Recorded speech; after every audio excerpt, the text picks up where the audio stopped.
Hello everyone, good morning and welcome to Live at the Waterhole. And first up, we're at the Old Donyo Africam Waterhole, which is located on over 111,000 hectares of private land in the heart of the Chulu Hills between Kenya's Tsavo and Amboseli National Parks. My name is Ralph Kirsten, and as always, we're going to have all sorts of different locations with a lovely collaboration with Africam and all of their particular waterholes, but we'll also be going to Okukuyu in the Etosha National Park, and there's also the Jamala waterhole that's in the Madikwe Game Reserve of the Northwest Province of South Africa, as well as King's Camp, which is in the Manyaleti or in the Timbavati, next to the Manyaleti, sandwiched in between that and the Greater Kruger National Park. Also, Juma in the Sabi Sands of the Greater Kruger National Park. So what does the bush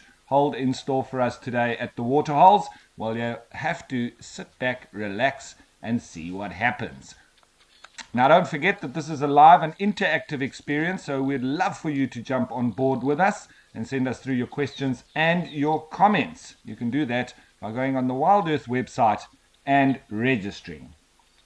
So yesterday we had lots of activity here at Old Donyo, as well as many of the other locations, and just such a lovely diversity when we jump around. And Comforts Dam, which is near to Kimberley, was lovely yesterday. First time for me, and seeing all the flamingos there.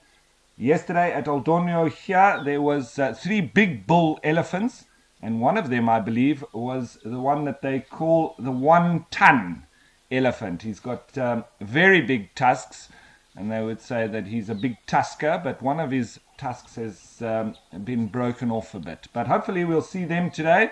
I'm sure we'll have lots of elephant activity later on as it starts to warm up, but it does seem to be a little bit overcast across all the different locations. I think the cold front that came up from the Cape has now headed into the Lowveld, right across, and maybe even through towards Namibia. Who knows? We'll have to wait and see.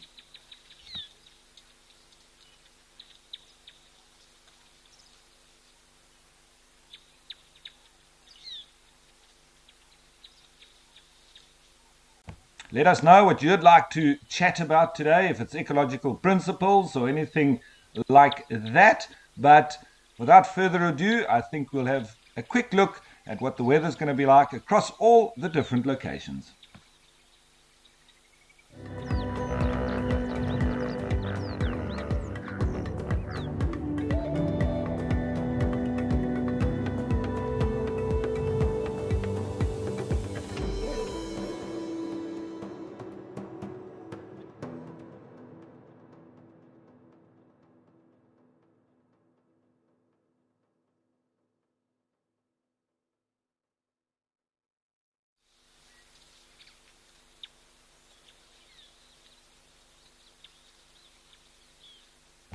So the time of day that we're live here at these different waterholes, 9:30 to 12:30, doesn't always lend us to see the likes of nocturnal animals, predators and such. Sometimes we are lucky, but here at Old Donyo, I know that there's been lions and striped hyena visiting on very regular occasions, and I think last night was no different. So it's also worthwhile looking and watching at these waterholes outside of the show time to see what animals come down as well.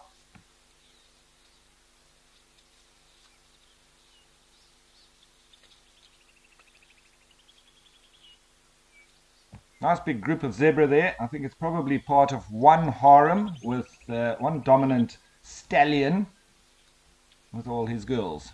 And speaking of the girls, today is National Women's Day in South Africa, so I'd like to dedicate the show to all the ladies out there.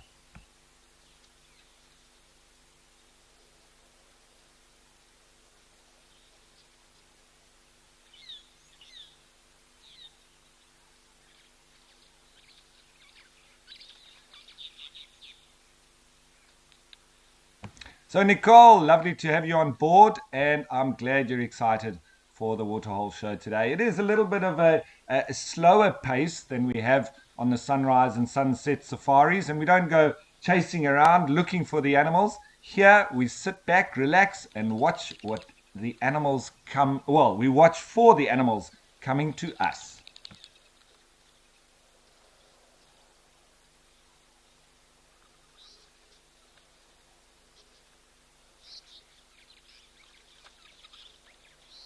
Looks like quite a few ring-necked doves coming in there for a drink. It's quite regular that the birds do come in, especially in the early mornings. We see that across all the different water holes, coming in and replenishing their thirst after the night, having roosted or nested up. And they come down for a drink and off they go foraging. Normally then returning later on in the afternoon to come and replenish once more before the night's rest.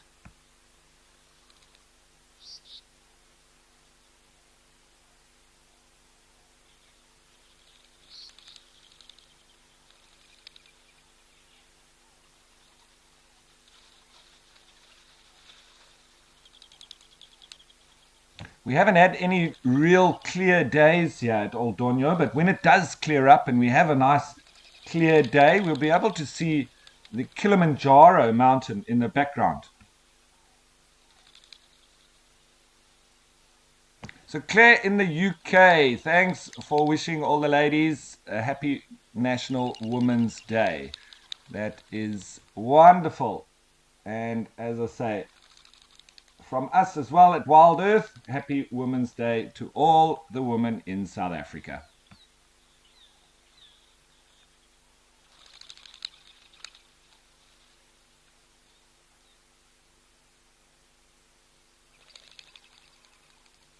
We do usually expect it to be a little bit of a slow start to the show across all the different water holes as the sort of shift of the nocturnal animals. They've just gone to sleep, and now the diurnal animals are just getting their day underway. And I would say normally about 10:30 or so, an hour after the show has actually started, is when the activity then starts to kick off.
Doves have a very particular sound when they fly. There's like a whistle that goes past, or a sound made from their specific wings that you can tell without even seeing the doves themselves that it is doves flying, because of that very unique sound that comes off their wings.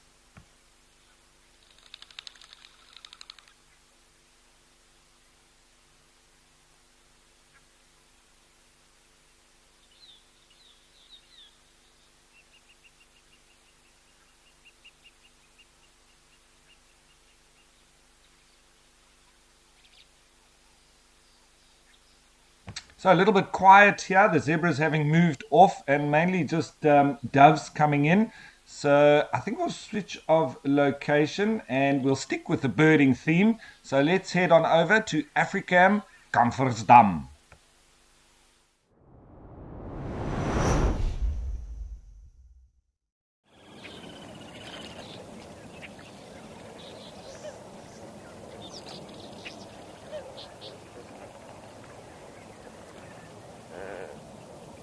So just north of Kimberley is where this waterhole is situated. It's on privately owned land and a permanent water body, and the land is about 400 hectares, and as I say, just north of Kimberley. But wonderful to have lesser and greater flamingos very often here in the waterhole. So a very unique spot indeed.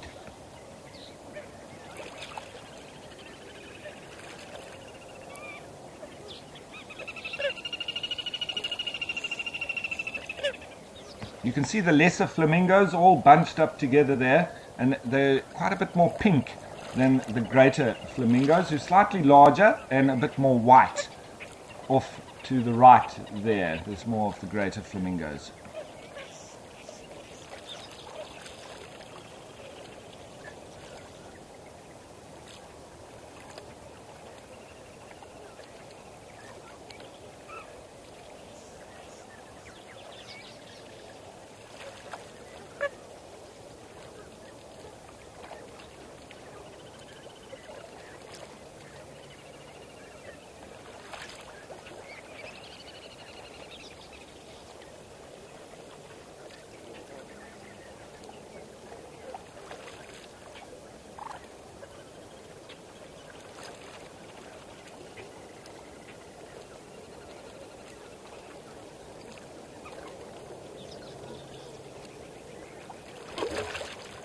It looks like they're also having a little bit of a slow start to the morning. Most of them just resting up, seemingly sleeping as well. There's just a few early birds that are out foraging.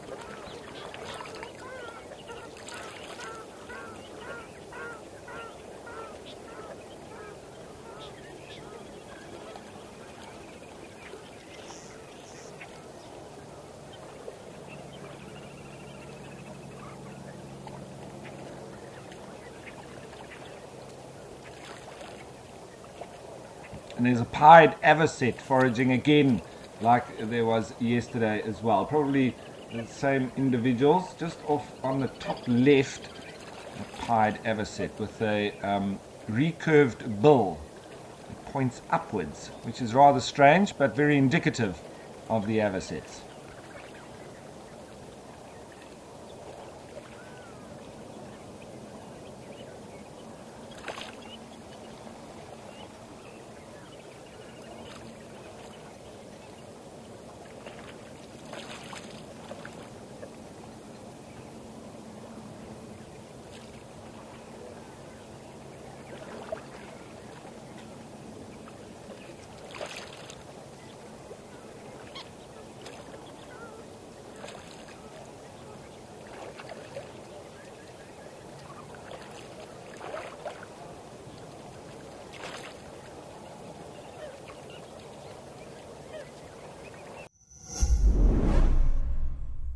We love all the support, we read all the comments, and now we want to acknowledge our biggest fans. Do you know when Ribbon was seen last? Or the names of June's cubs? Do you remember the last time we were up close and personal with an elephant? If you answered yes to any of these questions, then you are in for a treat. WildEarth's Fan of the Month. We are looking for you. For more details, make sure to read our monthly mailer and keep an eye out on our social media pages. WildEarth, it's in your nature.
So Cookster's little field. Yes, absolutely. Those wing flutters are very interesting indeed. And you can, I mean, it's a very common sound that you hear. And if you know what it is, you can understand that it's quick to, or very easy to identify doves as they fly.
So just going a little bit deeper into the differences between lesser and greater flamingos.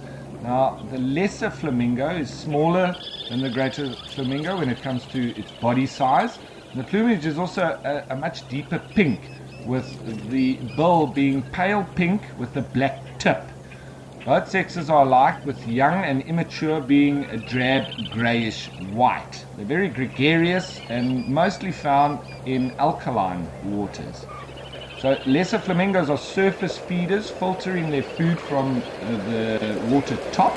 And by contrast, the greater flamingos filter their food from the bottom of the shallow lakes. Now something's disturbed them there, and off they're all gone. The main diet of lesser flamingo is microscopic blue-green algae, which is toxic to most other organisms. They can also swim into deeper water to feed on the surface, and their colonies are much larger than greater flamingos, sometimes comprising of up to about 1.2 million pairs.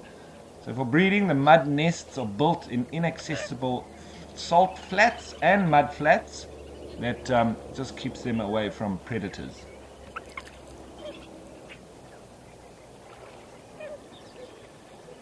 And then the larger uh, of the, excuse me, the greater flamingo is obviously larger than the lesser, and all those differences as mentioned. So now that these flamingos have flown off, I don't think we're going to just stare at the water. I think we'll head back to Africam Old Donyo.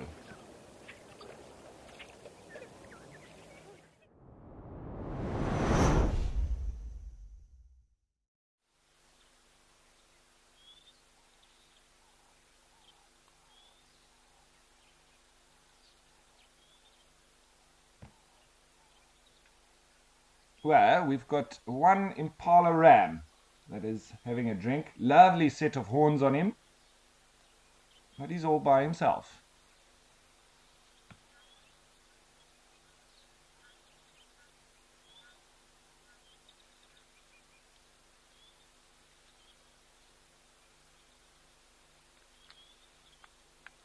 No, not quite. There's at least one more individual in the background there. I think there might be a couple.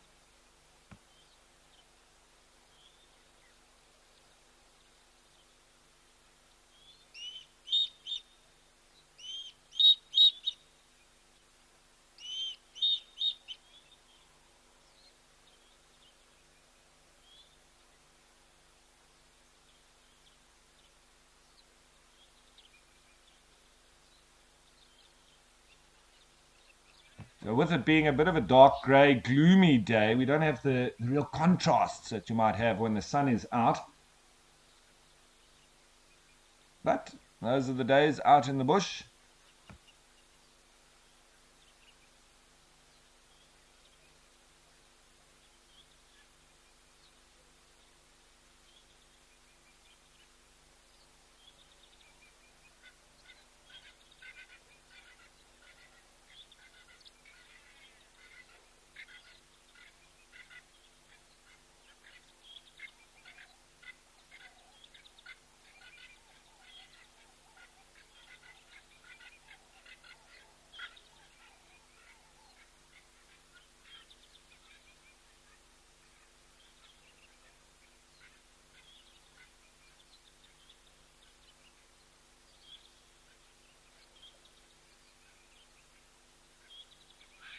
beautiful specimen of male ram impala. Lovely set of horns and beautiful coat, and you can see very clearly the metatarsal gland just on the back feet, just above the toes.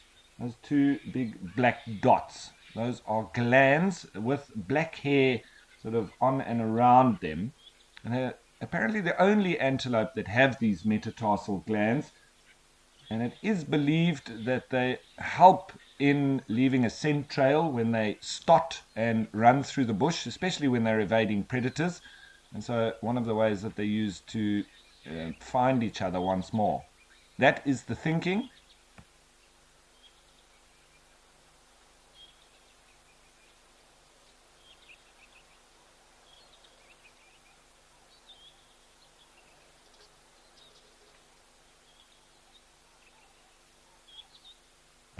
Anushka, so my best sighting at the Waterhole so far, I think, sure, we had that Battleur eagle that was finishing off a monitor lizard kill that the young male leopard Marips had made at Juma in the Sabi Sands.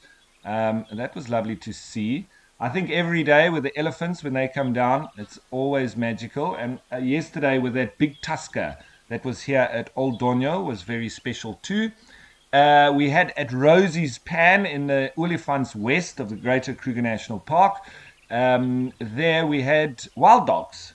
They weren't active, but we had two individuals that we could see very clearly resting up in the shade. So that was my first predator sighting, well, a mammal predator sighting on the show so far. Obviously, the Battleur eagle was a predator too, but was scavenging off Marips's monitor lizard kill.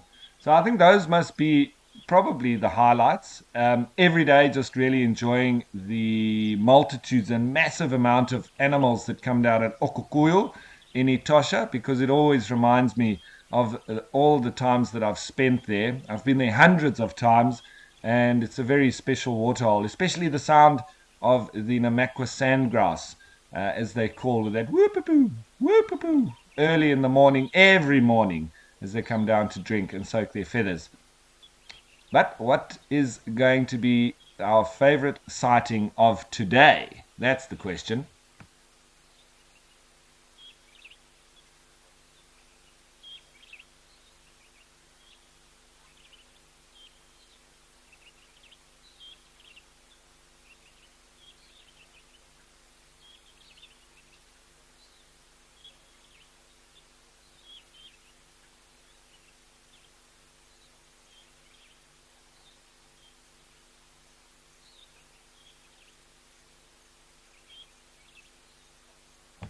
Alrighty, so just this one individual lone ram impala at Old Donyo for now, but I can guarantee you there's going to be a lot of animals coming through here. It's a very busy waterhole, so I'm sure we'll be back here at some stage. For now, I think let's go back to our flamingos, which we found at Kamfersdam.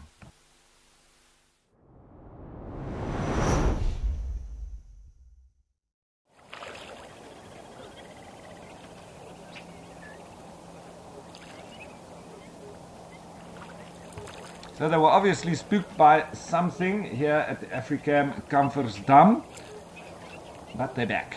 And, well, it seems like that little fright they had got them all up and awake, and now they started to forage. Lovely.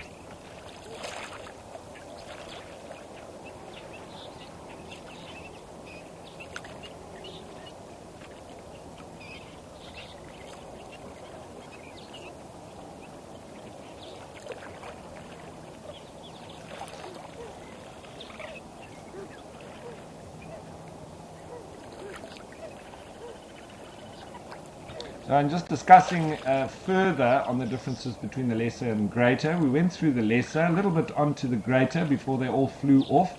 But the greater flamingos colonies are much smaller than the lesser flamingos, and they walk steadily when feeding, and they keep their head submerged up to about 25 seconds or so, stirring the bottom mud with their feet. And it filters the mud with bristles in its bill for aquatic insects and crustaceans, among other organisms. And they construct a mud nest with a depression for one egg. You can also build nests of stones if they're on rocky ground.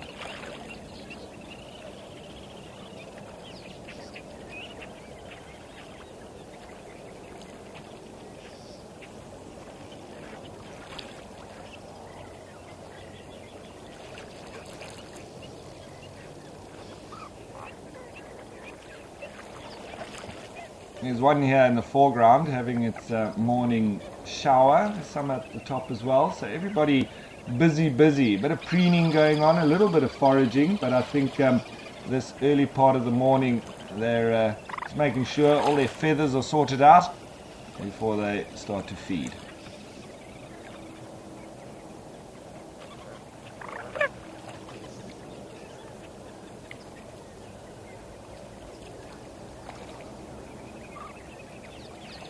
Looks like we've got a grey heron joining in the flamingo party here. Doesn't want to be left out.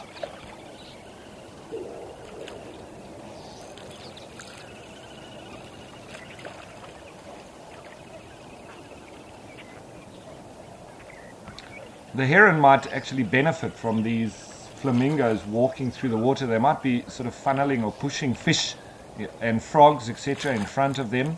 So as they move around, it might land up that the heron gets to or takes advantage of that.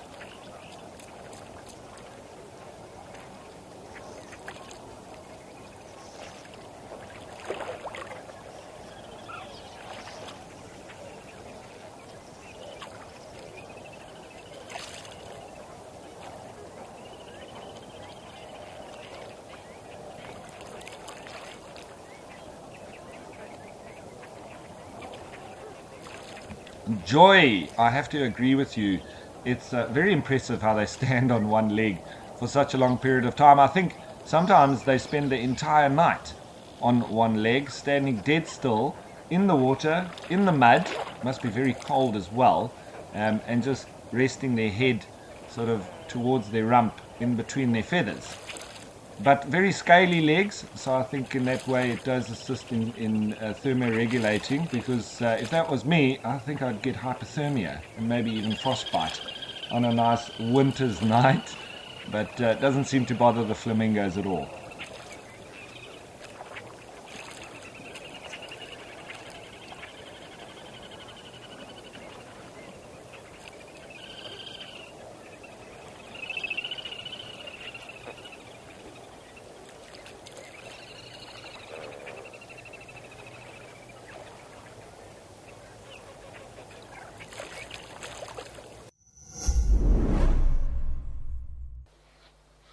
Welcome to Africam, your window to Africa's wild spaces. Immerse yourself in the captivating sights and sounds of nature. With our high-definition cameras, you'll feel like you're right there in the heart of the action, where every moment is a surprise waiting to unfold. Join our global community of wildlife enthusiasts as we witness nature's drama unfold in real time.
So I can't see them right now, but you can hear the call of the little grebes, that very shrill.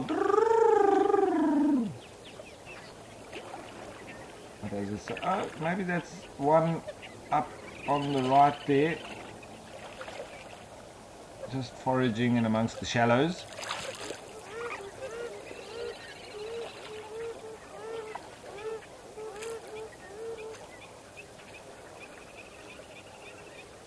And somebody said, listen up. All the heads came up and everyone listened. Now they're getting back to work.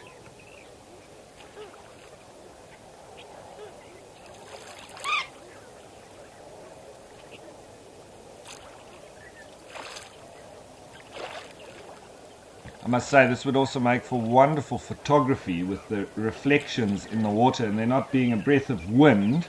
It does look indeed very pretty.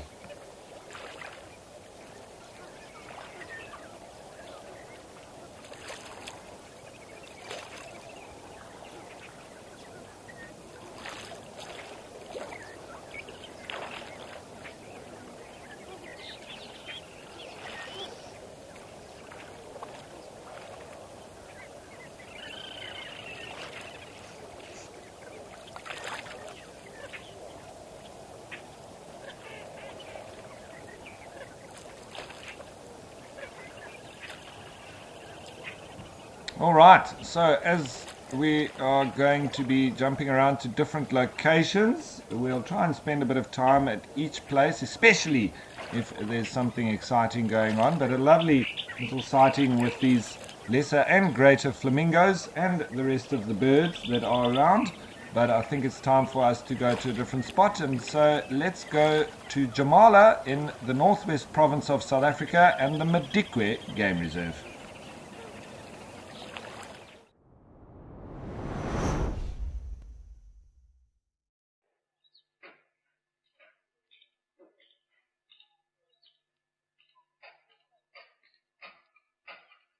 This is where we can expect a lot of elephants coming down, I'm sure a little bit later on in the morning. Also lots of impala, blue wildebeest, zebra.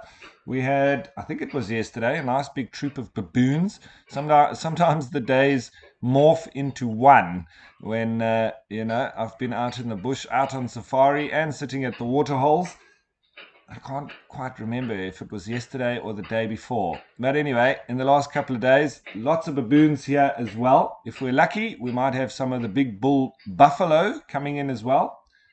There's about 5 duggar boys that have been hanging around this area. And lots of signs of elephants that you can see there, lots of dung balls.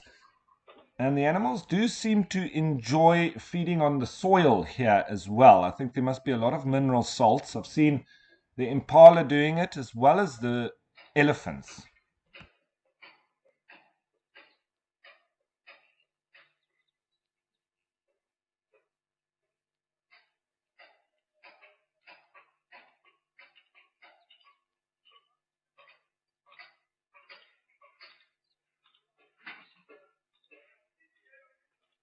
You see that big ram impala just sorting out the young male, making sure he doesn't get out of line.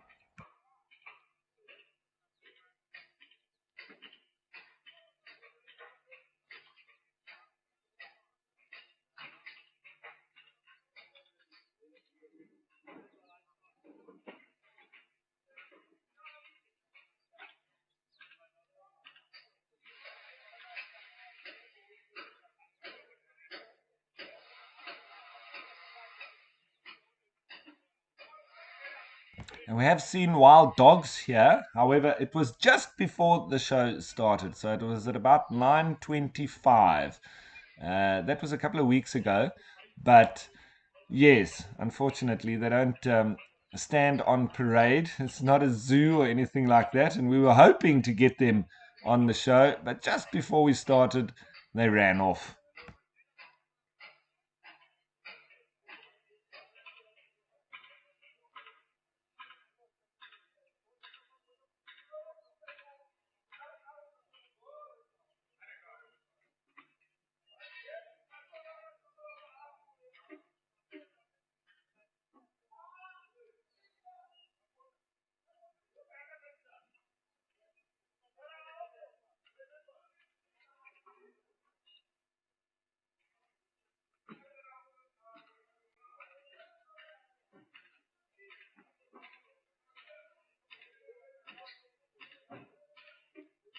So I'm not quite sure. I can't see very clearly, but it does seem to me like these impala are feeding on the soil. I think that ram may be in the background, not so. It looks like it's pulling grass up. But with them feeding in sort of one spot, I think they're licking the dirt. Term that geophagia, and they do it where there is mineral salts that they can access, as well as when they do have deficiencies. They go actively searching for these kind of areas, and it makes a lot of sense at this time of year. You can see it's very dry. There's probably not a lot of protein rich food availability, and so it's just like supplements that you may take, and that's the natural supplements that the animals can access.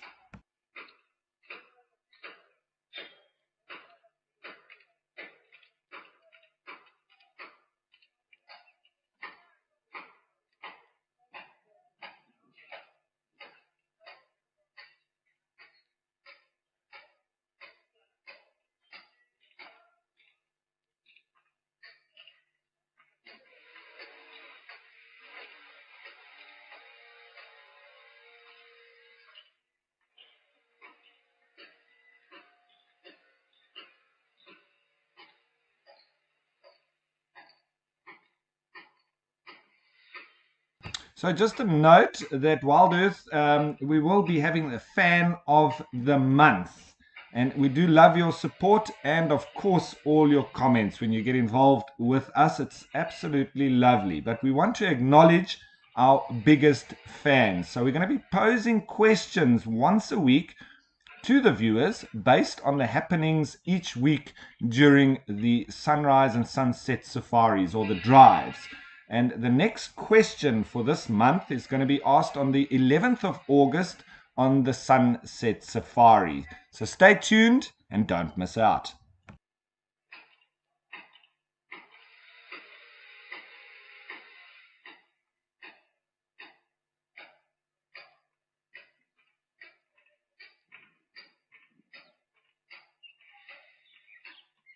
So a nice little time here at Jamala with most notably these impala. But looks like our busiest waterhole is living up to its name. So let's head back to Africam Old Donyo.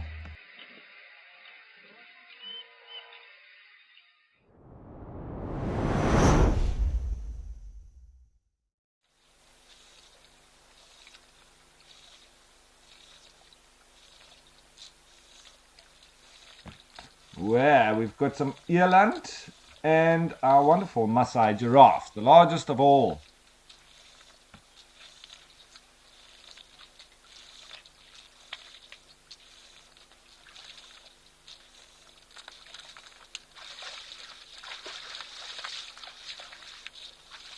I think this Waterhole camera just gives you a wonderful perspective, and also because it's so close to the action, you can hear a lot of the sounds of the bush, and as the animals drink, as they walk into the water, and any spraying that might happen. We had a lovely sighting with the elephants yesterday when they were drinking and spraying themselves, and just the sounds were incredible.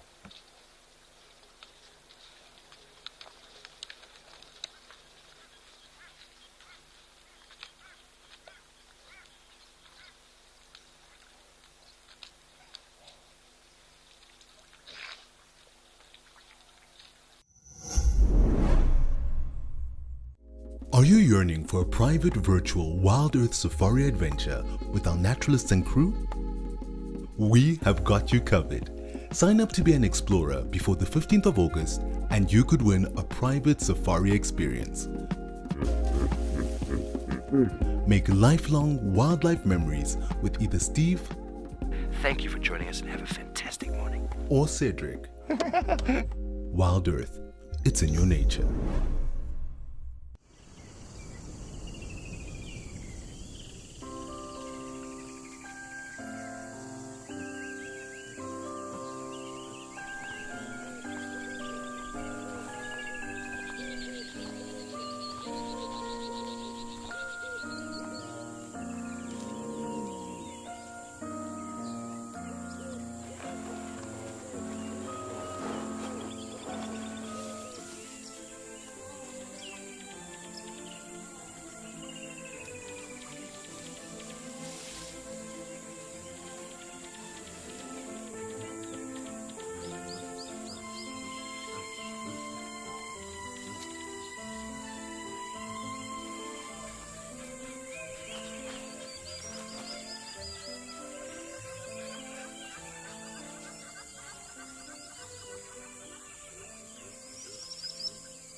Now, you might think it's strange, animals eating dirt, but I've seen stranger things. I've seen people eating dirt as well.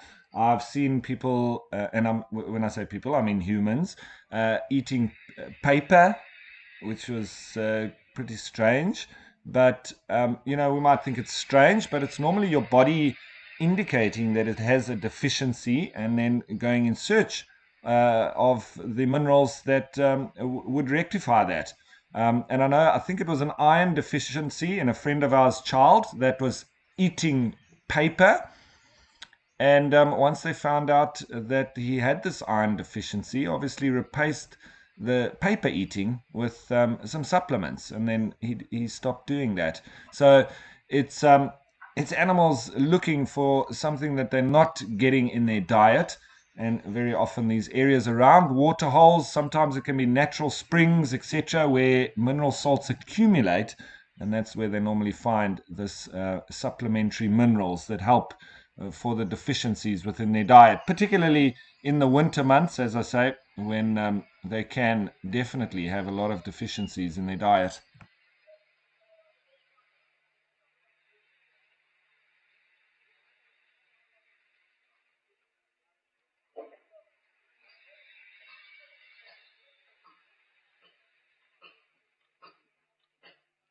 Now, us as conservationists, we also do, when there's droughts, etc., we may make salt licks for the animals, which then does help them replace the deficiencies that they have within their diet, especially when there's a non-availability of food source.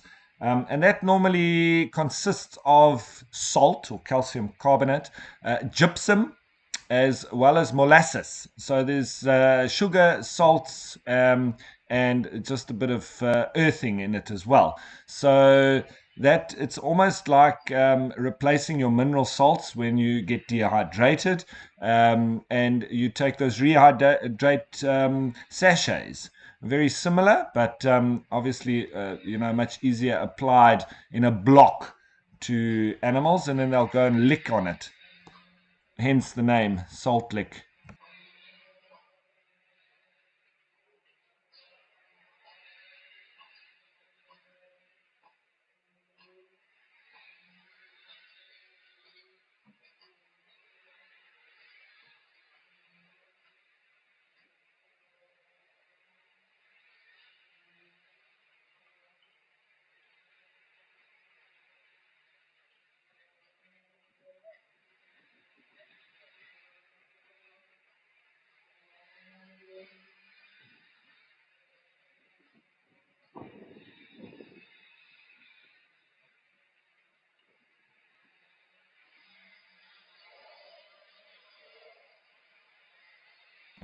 And for me, when I've been spending long periods in the bush, especially when I used to trek and track the desert elephants in Damaraland of Namibia, very hot, extreme environment, and a lot of sweating and a lot of loss of fluids, and I would always crave salty and sweet, both. So, soda or soft drinks, as well as crisps or biltong or anything with salt to it. So that's what I used to take with me, and I used to crave it in the evenings after a long day of sweating, etc., in the sun, in the desert.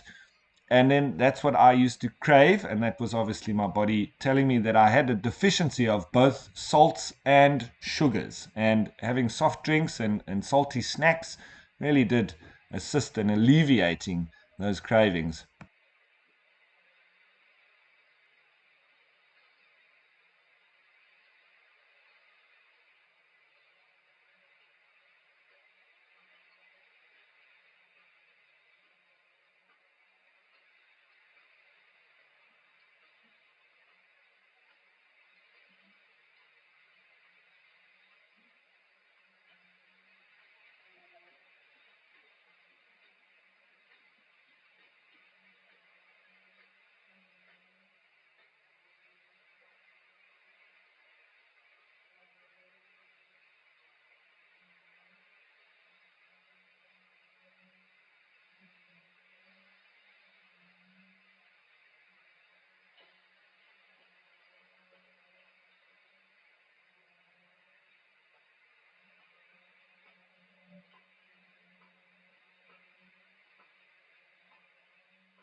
So I think there's a little bit of both going on here. I think they're feeding on the dirt, but also a little bit on the very short grass, because I can see them sometimes grabbing and pulling at the grass as well. So there definitely is a bit of both.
All right, so Aaron, who's 6 years old, thank you so much for your question. And you say that you'd like to become a naturalist when you grow older, or how could you become one? So, Aaron, well, I can say for now, just keep doing what you're doing. Go on safari as much as you can. Keep on watching as many wildlife shows and learn as much as you can about the different animals in all the different areas around the world.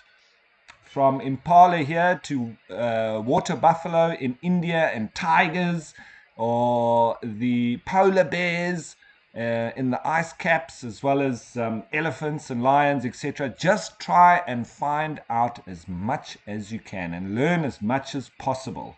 And if you're still interested in that when you're a little bit older, then you can go into more scientific studies. Maybe go to university and study how to manage wilderness areas. That is what I did.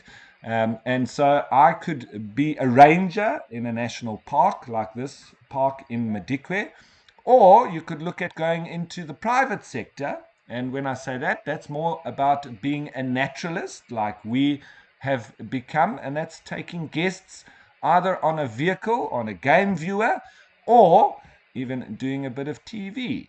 So for now, as I say, I think just keep on watching, reading, and listening, and you'll keep learning. That's the most important. Aaron?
Attention all lion enthusiasts. In honor of World Lion Day, WildEarth is hosting a Lion Fest Ask Me Anything. Cedric will be answering all of your questions about lions. Join us in celebrating the mighty kings of the safari on 12 August. Don't miss out. Watch it live. WildEarth, it's in your nature.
Oh, hello. In the background, we've got some early visits from the elephants. Looks like it's a breeding herd. I wonder how many of them there are.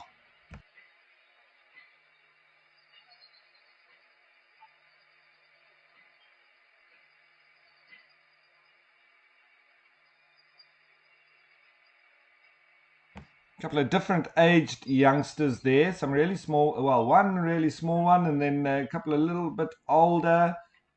So a nice mix. I'm sure there's going to be more on the way.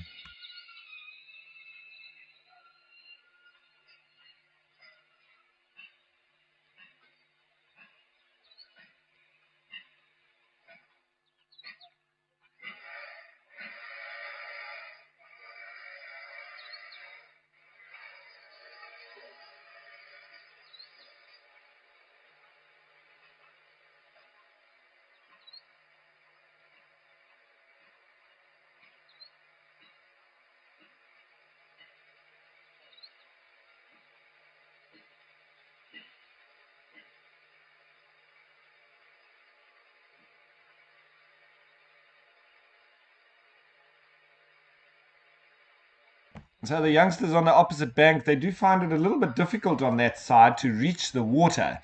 I think they find it easier where this one individual has come onto our side of the waterhole. But if they really want to drink, I'm sure they'll make a plan. Otherwise, they'll come around here.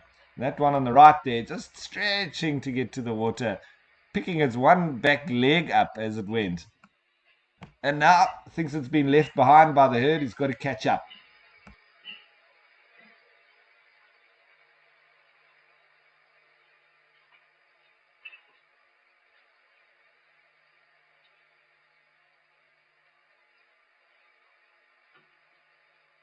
Yeah, I think that female realized that the youngsters weren't able to reach nicely or comfortably, so taking them to a better spot where they can reach the water easier.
No, looks like they approached the completely wrong side of the waterhole and now have come all the way around to the spot where the water is most accessible. There is that young bull there now, so just maybe going to wait their turn. Or that little youngster does seem a bit nervous of him. I'm sure the females will sort him out.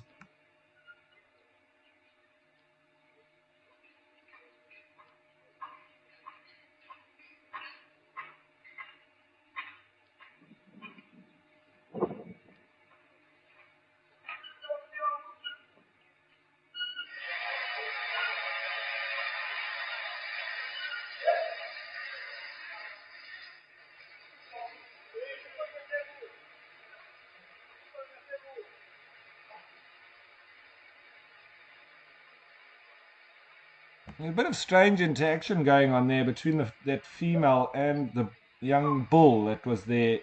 You see there? He's not too happy that they're drinking there, and she knows it.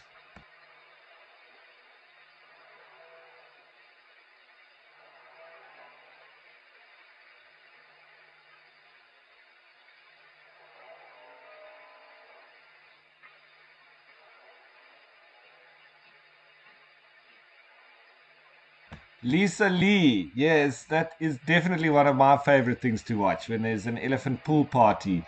However, at this time of year, we're not seeing too much of them getting really stuck in. I think it's just a little bit too cool for now. But in the next few weeks, it's going to be warming up substantially, and I think we're going to see more and more of it. But in this particular moment now, I'm not sure if it's that bull that has now pushed the herd off or if it's something else.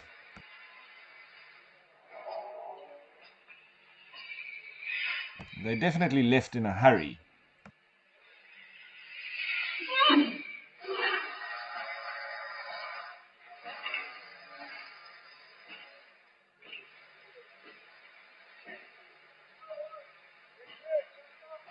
There is quite a bit of nervousness with this herd. Shame. I wonder what's happened. They don't seem very comfortable. And there's definitely a bit of anxiety going on.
So, shame that was a short visit from the elephants, and definitely no pool party going on there. They replenished their thirst, and off they went.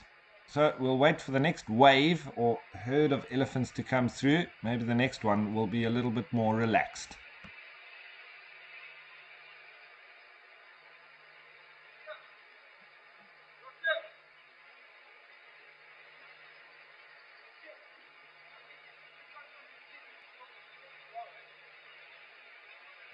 So Lorraine, I'm not quite sure if that female felt threatened by it was a young bull. It wasn't a, fully mature big bull that you would expect him to be a little bit nervous around. I think that female was even bigger than him. So I don't know quite the dynamics of that particular group. He seemed to arrive with them and he seemed to want to leave with them as well. So maybe it's just a little bit of a family dispute, a domestic affair. Who knows? We'd have to have seen what has been going on before they arrived here, which is a bit difficult when you're on a stationary position at the waterhole.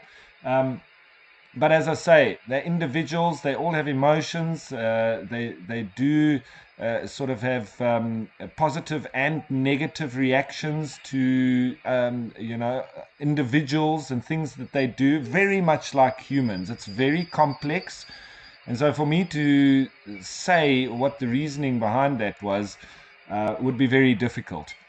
All I can say is what I saw in that there seemed to be a bit of an argument between that bull and the female, and she seemed a little bit reluctant to go anywhere near him and where he was drinking, and he wanted them away from where he was drinking. So it's just a bit of a strange scenario.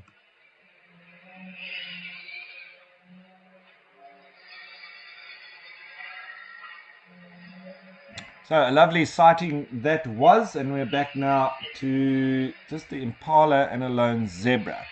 So while we wait for some more elephants to come down here, let's go back to Africam Old Donyo.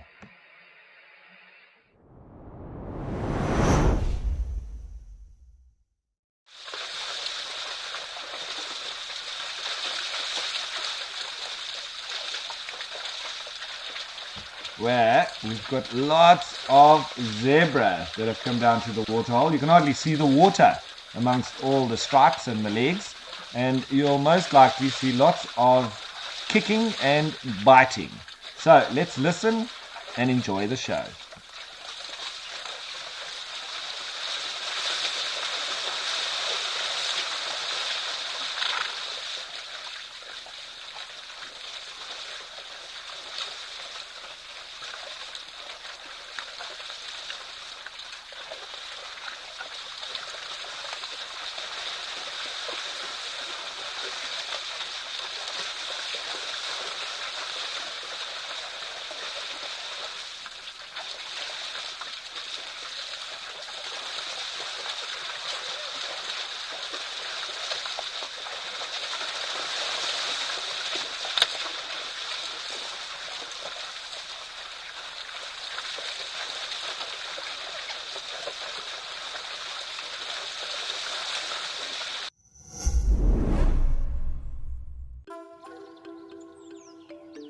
Are you a cat enthusiast? Here at WildEarth, we share this feline fervor. However, our cats are a little more fearsome. Bring your favorite feline friend along and join us as the WildEarth prides come roaring to your screen in an epic 3-day lion special in celebration of World Lion Day.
And it's amazing just seeing these zebra now arrive in their numbers. And yesterday there were 3 big bull elephants here drinking, and the zebra arrived and they slowly increased in numbers. And as they did increase in numbers, you could see that they understood if they kept pressing forward, they could actually push the elephants out of the waterhole, which I found incredible. But that's exactly what they did. They pushed the elephants out of the waterhole and then continued just like this.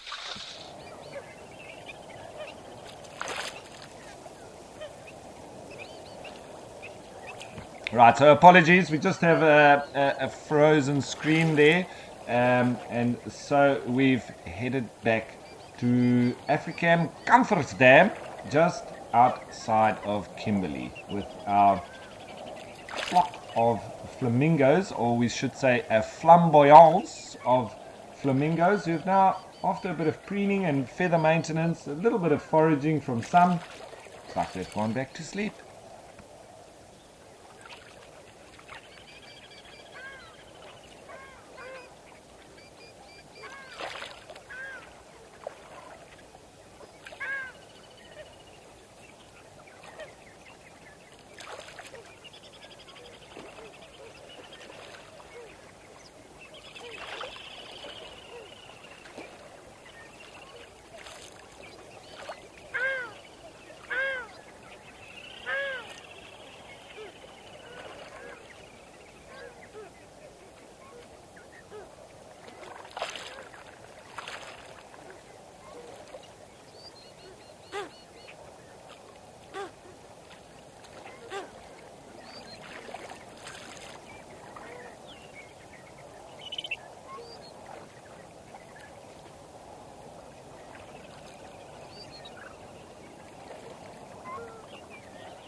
It definitely looks like it's a tough job being a flamingo. Lots of sleeping required and gathering of the energy. There are still a few of them foraging on the outskirts, but mostly they're all fast asleep.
So, and very indicative of flamingos when they fly, their necks are straight out and their legs are also straight out the back. So you can see them very clearly in the sky just from their body shape. Cranes do the same, but if you look at herons, they've also got long legs and long necks, but when they fly, they pull their necks in, so they don't outstretch it, like you'll see with the flamingos and cranes.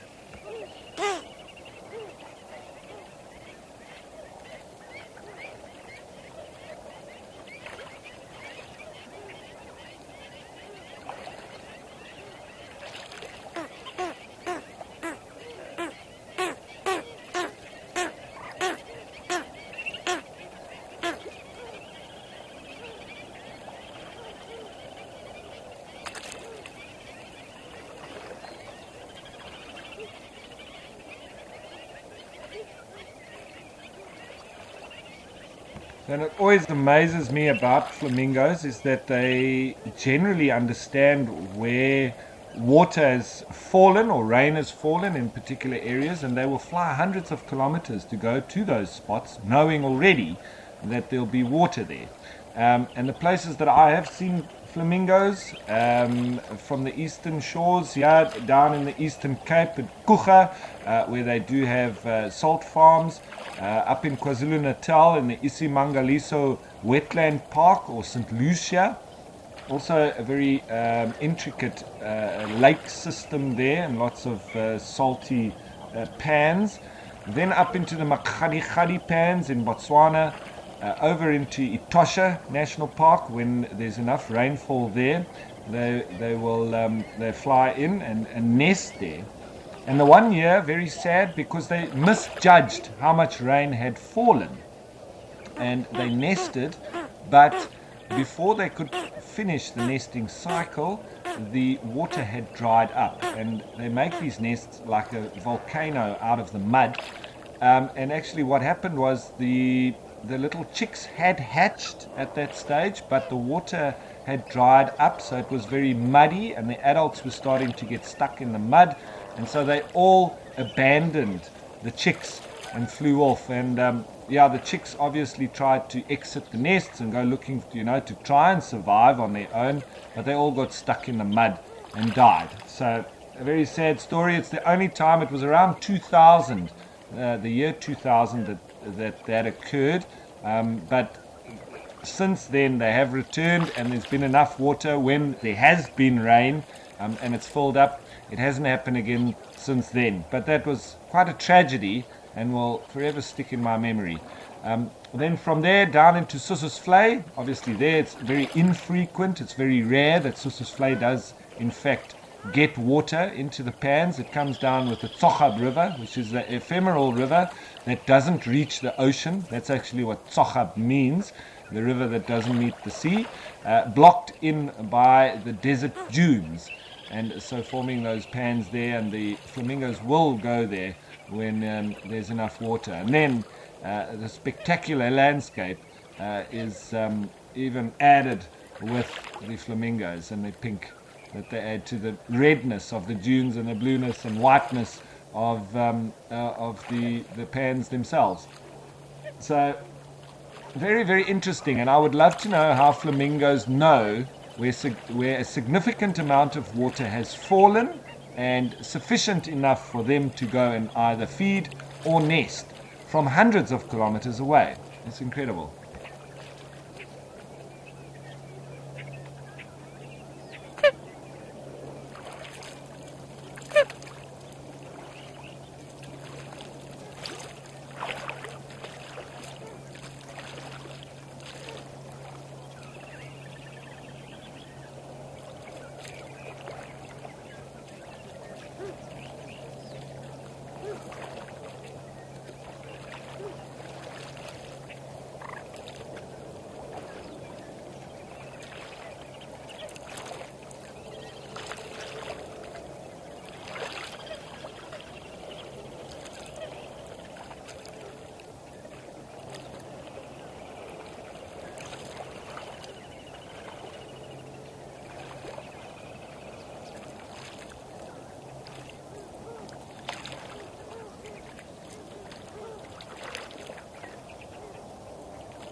So, just for any new viewers that have just joined us, hello and welcome to Live at the Waterhole, where currently we're at the Africam Kamfersdam, which is just outside of Kimberley in South Africa, and watching these flamingo here. My name is Ralph Kirsten, and this is definitely not the only waterhole that we do have. We've got the range of Africam dam cams, as well as Okukuyu in the Etosha National Park. We've got Jamala in the Madikwe Game Reserve of the Northwest Province of South Africa, King's Camp in the Greater Kruger, as well as Juma, which is in the Sabi Sands, also in the Greater Kruger. So we've been here at Kamfersdam and watching the lesser and greater flamingos, as well as pied avocets and grey heron.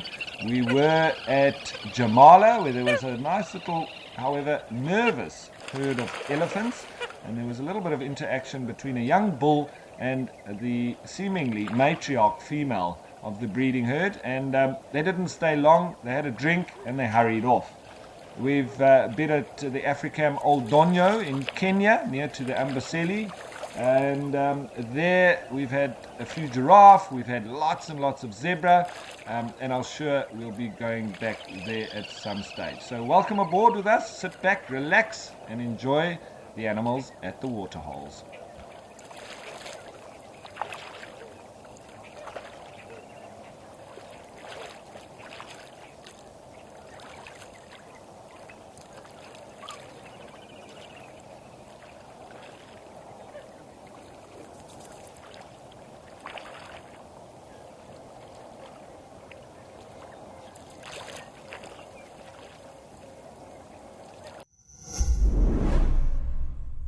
Are you WildEarth's biggest fan?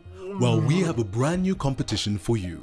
Join our naturalists on Safari Live and listen out for weekly questions. To enter the competition, head over to our Instagram, search #WildEarthFanOfTheMonth and comment your answer under the post. The monthly winner will be determined by the total quickest and most correct answers. We announce our winner at the end of every month. Tune in to Safari Live daily.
So there was a question from Manda around flamingos in the Western Cape.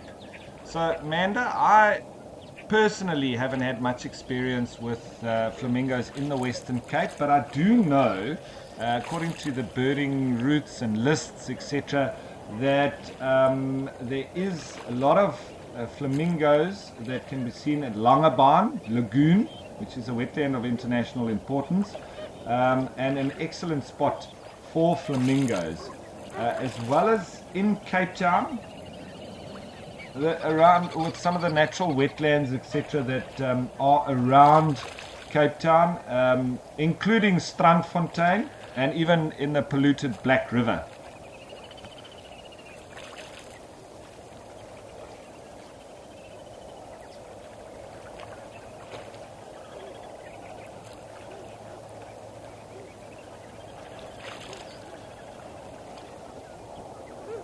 So there are isolated spots all over the place that that do hold flamingos, and that does include the Western Cape as well. But I think most notably would be Langebaan.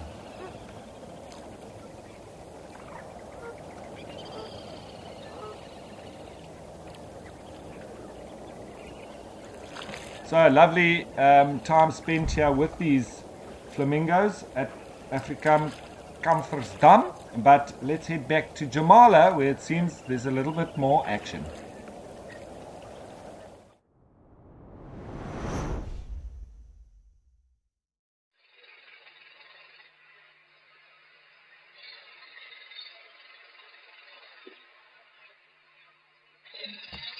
Few more elephants having come down. This is generally the time of the day that they do start rolling through, and we're also joined by some of those Dagga boys, or the buffalo bulls that I was speaking of, as well as blue wildebeest. Of course, the impala is still around, well, at least one ram, that is.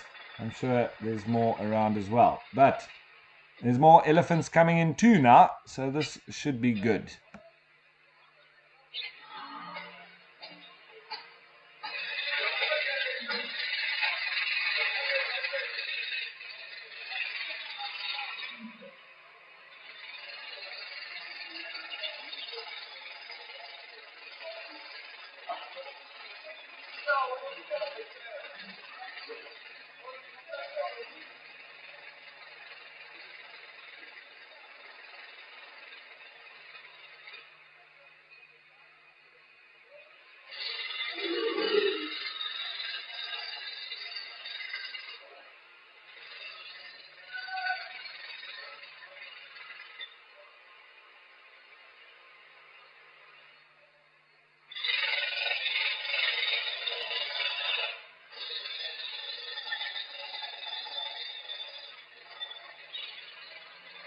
Wow, quite a few more elephants as well as buffalo coming in.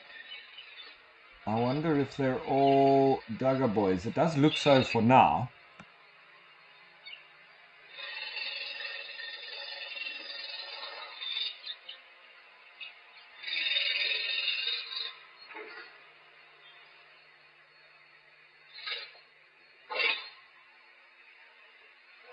Wow, the waterhole filling up nicely.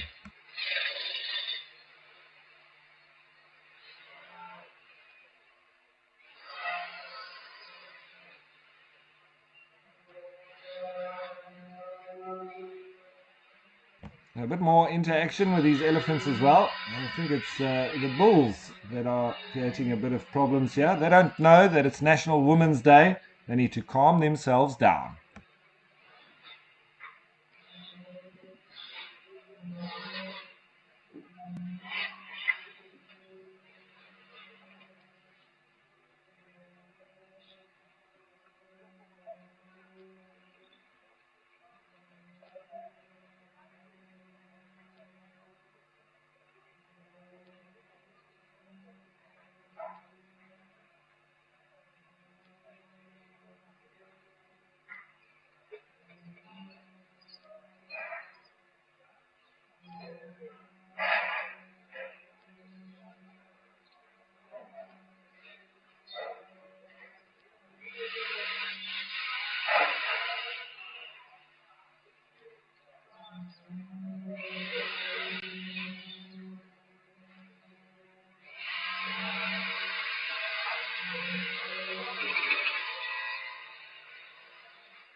Okay, so lovely seeing more elephants arriving here at Jamala, but we've been here a couple of times, and I don't think these elephants are going anywhere anytime soon. And if they do, I'm sure there'll be more coming through as part of the over 1,500 in their population on Madikwe.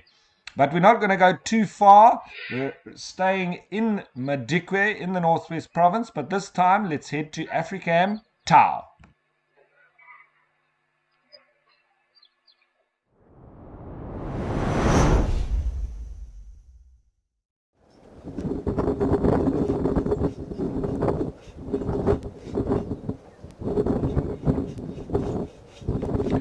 Just totally different kind of backdrop.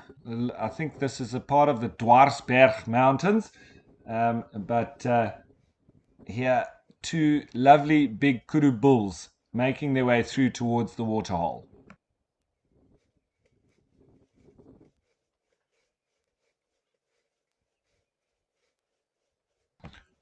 We affectionately call kudu the ghosts of the bush because they're so good at disappearing in the brush.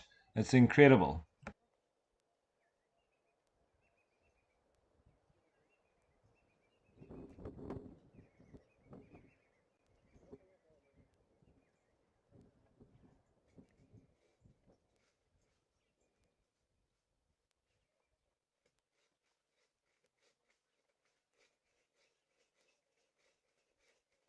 Some guinea fowl running around in the backdrop there, as well as in the foreground there's some blacksmith lapwings. I'm sure we'll see lots of birds when we get down to the water. We've also seen ground squirrels in these parts, so keep an eye out.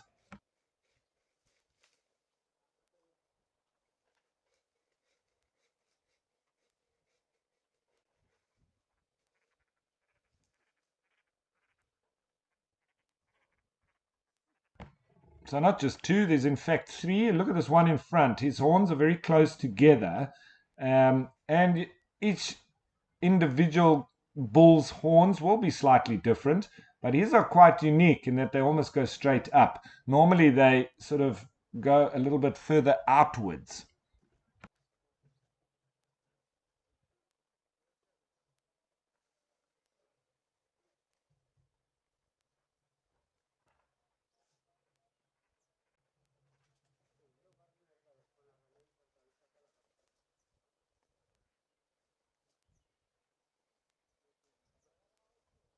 The second one with the straight horns is a big bull, I must say, and he's got a lovely set of horns. So there, just off on the left as well, that's the biggest goose that we have in Africa, the spur-winged goose.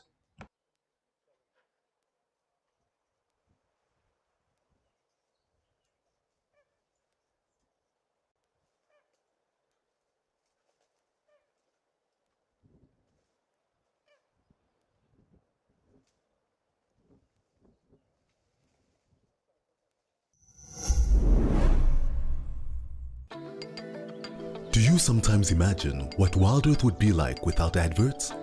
A chance to properly immerse yourself in nature without any interruptions.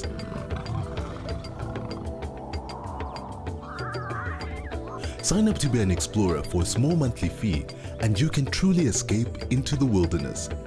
Ad-free viewing is now available on our app as well as on our website. WildEarth, it's in your nature.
Those holes. They're not the only animals that use aardvark burrows to nest in. There's also blue swallows that will do that. Monitor lizards will also go and nest inside them as well.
Looks like these kudu have drunk a lot of water. They've probably taken up what they need for most of the day, if not for the entire day. They might come back a little bit later to top up, but that was a decent drink, I must say.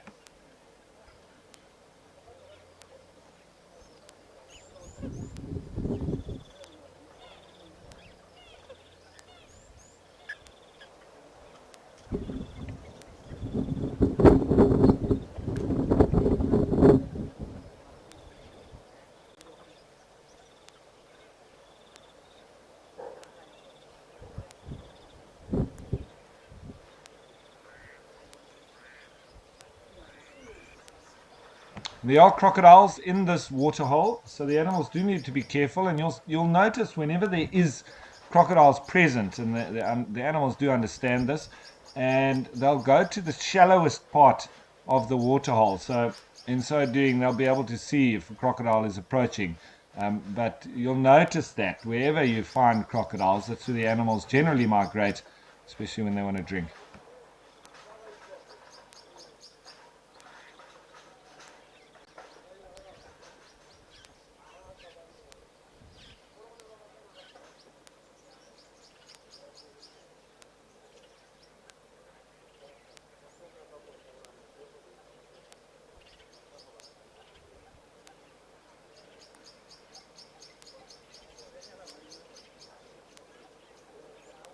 Okay, so nice change to get some different animals and lovely kudu bulls with very spectacular horns.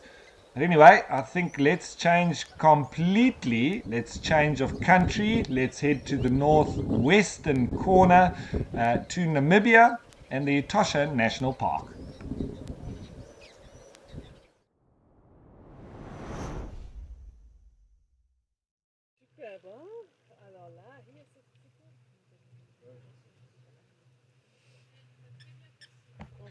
Where we've got a competition for the Africam Old Donyo. The amount of zebra here, I think there might just be a little bit more here in Okukuyu.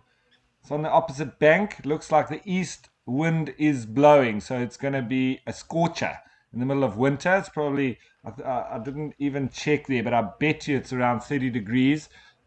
And as I say, a lovely warm winter's day. So lots of animals predicted to come down. I'm sure the elephants might join before the end of the show as well. Lots of springbok, oryx, or gemsbok. They're the ones that like to swim. And what a wonderful setting this is.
So just a note in that there's going to be the Lion Festival, which will be taking place from the 10th to the 12th of August. And that's going to be in celebration of World Lion Day. and it's going to be all things lions. There'll be different inserts or clips that they're going to play during the drives, and so important that you don't miss out. When I speak of the drives, it's normally the sunset safari, but sometimes also the sunrise safari as well. So 10th to 12th of August, be sure not to miss out.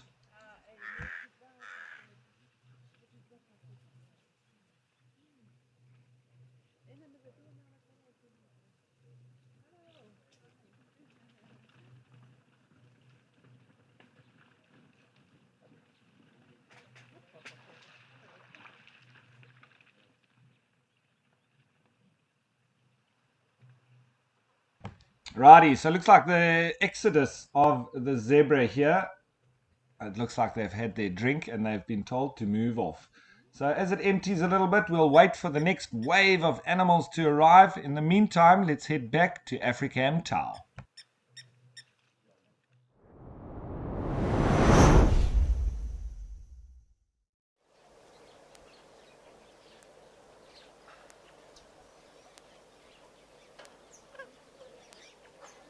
Where our flat dogs are out of the water. And just in the foreground there's a hammerkop, one of the very special birds that you'll find around water bodies and steeped in African myths and legends.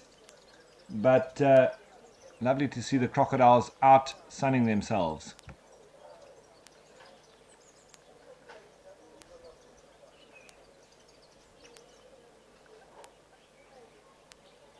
Crocodiles don't do very much feeding in winter. It's just, it's too cold. If you have periods where there's berg winds and there's a sort of an extended period of hot days, they might have more activity and do more hunting.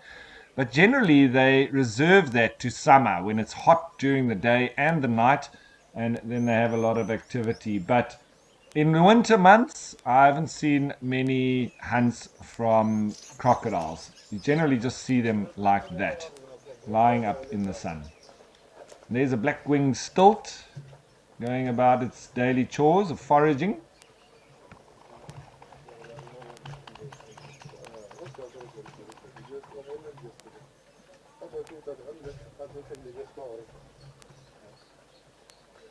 I think that bird behind this crocodile is a white-faced whistling duck. There's the South African shell duck. There's a blacksmith lapwing.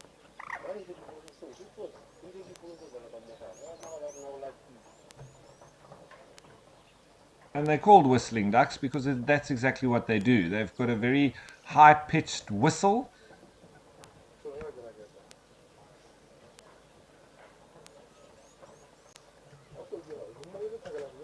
And they've also got a very white face. So, nice and easy. White-faced whistling ducks.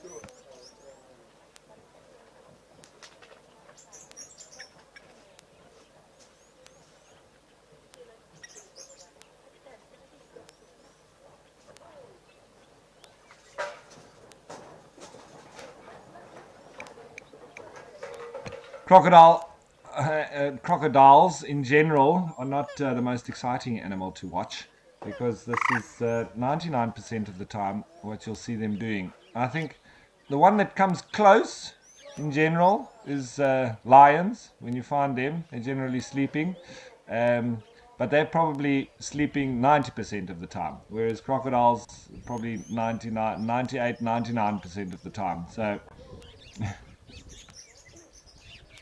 lovely encounter though that I have had with crocodiles on a number of occasions, different places. But I had one on the Mara River when I was working for Safari Live in the Mara Triangle, and it was about a 5-meter crocodile. It was maybe a bit less, 4 meters. It was absolutely huge. It was obviously a male, and it did a mating ritual, which I've never seen before. Well, I've seen a little bit of it in the Okavango Delta, but nothing like this. On their backs, with those lines of ridges that they have that extend right the way through down to the tail, they do this vibrating movement that sprays the water up into the air. It's incredible, but it's a very elaborate dance to attract the females. And so you can see those lines there on the back of the crocodile itself. And if that is vibrated right near to the surface of the water, you can understand how that would sort of shoot water up in sprays or in lines as well. It's something that you can really try and hunt to see, where there is big crocodiles and a lot of them. You may be lucky in seeing that kind of mating ritual. It's the only time I've ever seen it that intensive. I've seen it, as I say, in Botswana, but nothing like what I saw there. Another one was on the Luvuvu River Bridge up in the northern part of the Kruger National Park. And I watched buffalo, a herd of buffalo swimming backwards and forwards across the river. They were being very silly because one would jump in, they all jump in, they cross the river. They all climbed out, one would jump back in, and they'd all cross. They did this about 4 times. And this attracted the attention of big crocodiles from downstream. We saw the wake, could hardly see the crocodile, but we were right above this action as these buffalo were going backwards and forwards. And there was about 3 crocodiles that came up, and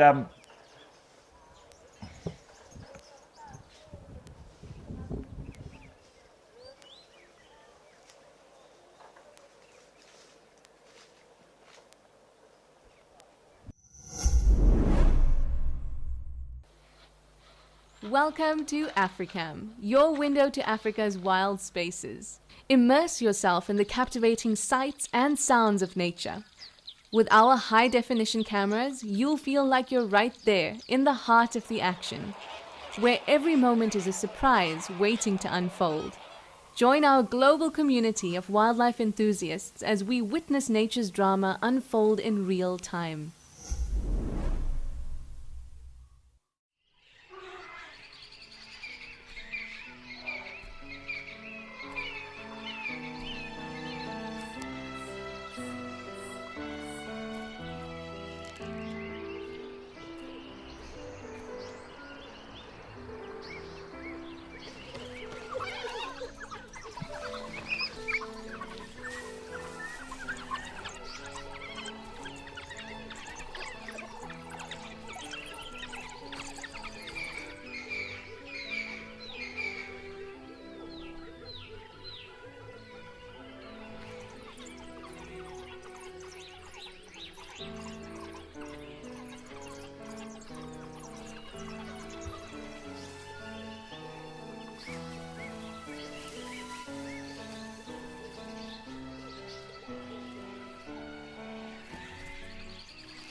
So just to finish the story of the buffalo and the crocodiles, well, those buffalo kept crossing the Luvuvu River, and I tell you that crocodiles are real pattern hunters. They look for patterns, they are very patient when waiting to see patterns, and then when animals do the same thing recurringly, that's when they sort of go in for the hunt. And this recurring crossing of the Luvuvu River attracted the attention of these crocodiles downstream, and it was about 3 of them.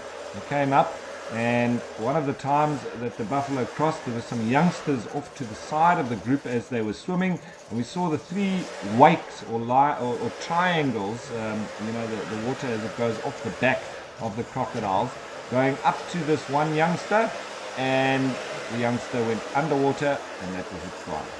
And so then the buffalo continued on to the side, and you could see there was quite a bit of milling about.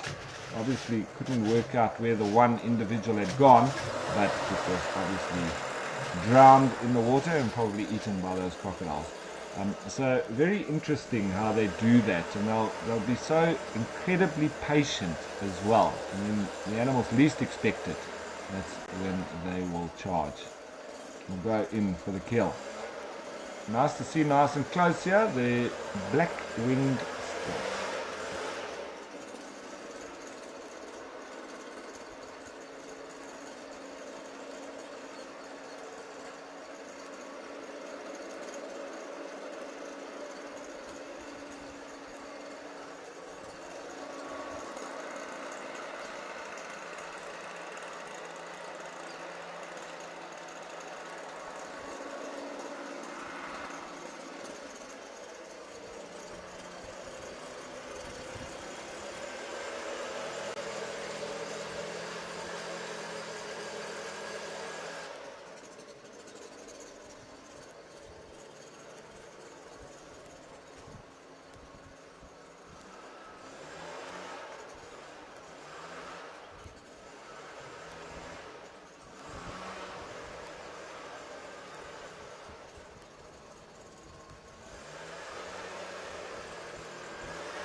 And still nice to see that there's a big number of blue wildebeest down here.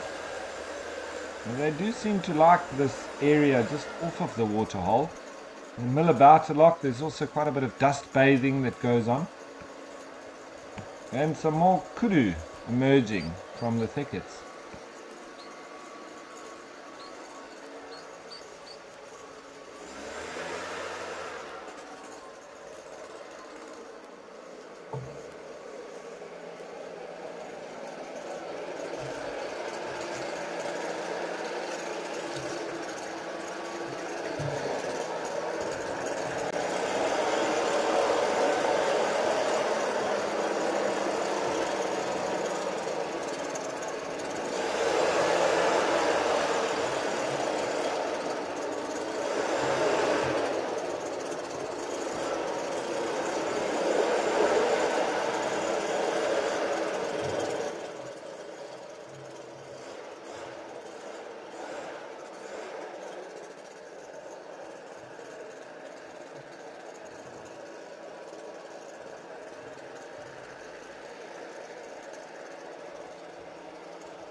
So once again we're bouncing backwards and forwards, but this time it's a true ping pong. We came from Jamala to here, and we're going to go from Africa and Tau back to Jamala.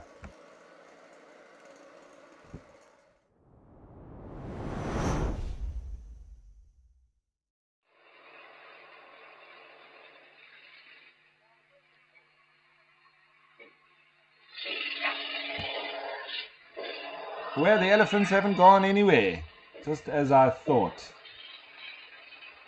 Everybody milling about, probably having deep conversations.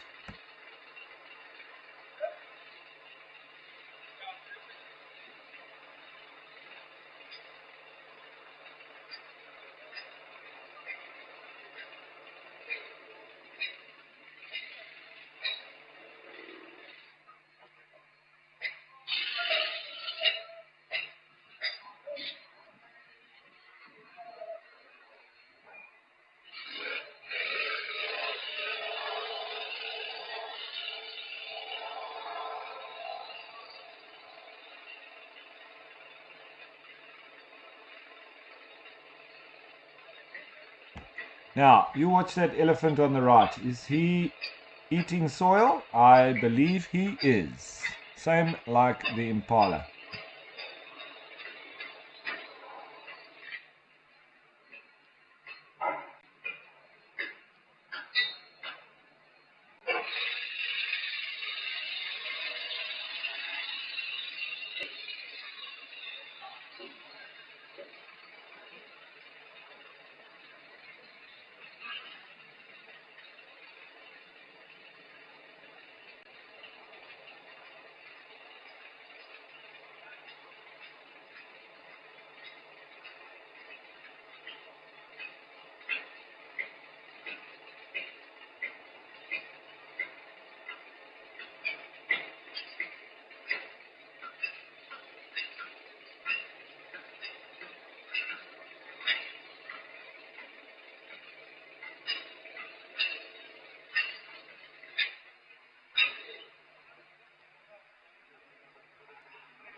Now, it looks like that young bull on the right that was feeding on the soil. He's just practicing his aggressive head shake.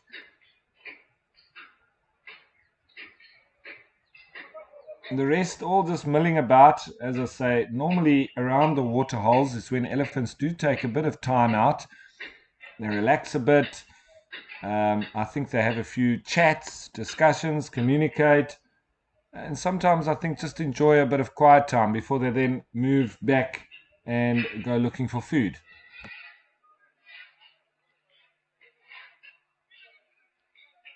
You've got the young elephant there now also doing the same as that young bull, and sort of tasting and prodding the soil.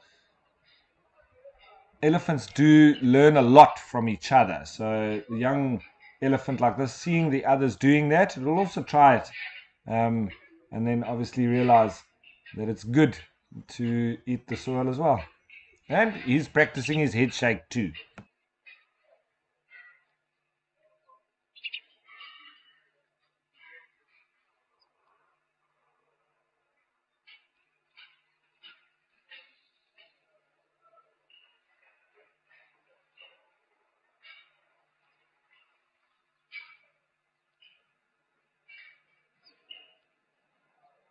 Oh, another big herd coming down on the opposite side. It's almost maybe that's the indication for these guys to leave. They're going to be outnumbered now. Maybe there would be a bit of jostling. So maybe they're leaving just before the others arrive.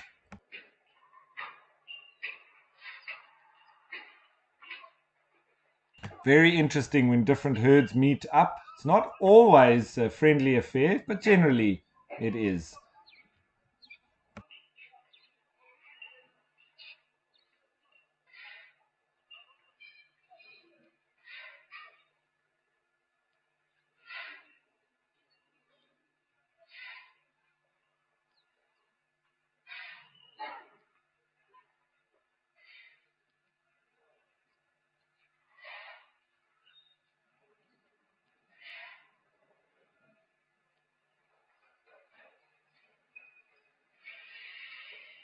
This lot coming in at speed, you can tell that they are pretty thirsty. But they've just got to negotiate the other elephants that are here already. So you can see they do want to move in and drink, but there's a little bit of communicating to be done before that.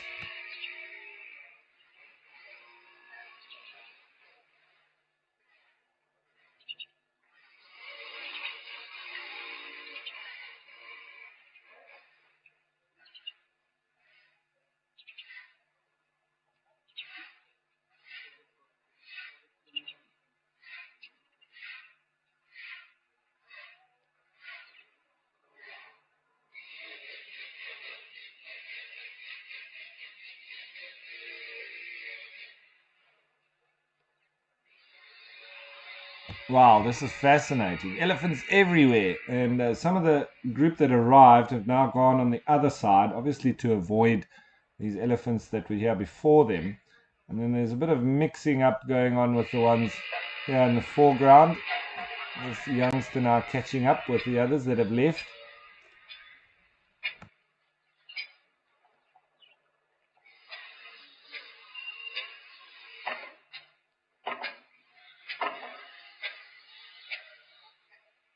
I'm sure it will all settle down soon and they'll get to the very important business of drinking.